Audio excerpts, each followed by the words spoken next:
How to hide your Instagram account. So if you want to hide your Instagram account, then first of all open up your Instagram application, and then you can go for the bottom right corner which has that profile icon, and go for the upper right corner which has that three bar icon, and go for settings and privacy. And here you can simply scroll down and go for who can see your content, and under that you will have the first option which is account privacy. So simply choose account privacy, and then here if you want to hide your account, then you have to make your account private. So simply tap on private account and make your account private so that your account will be hidden. Switch to private.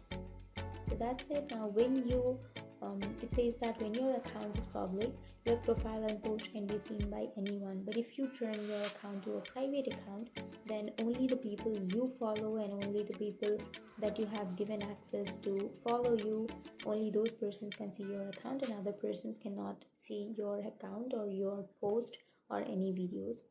So that's it. That's how you hide. And if you have any questions, feel free to comment below. Thanks for watching.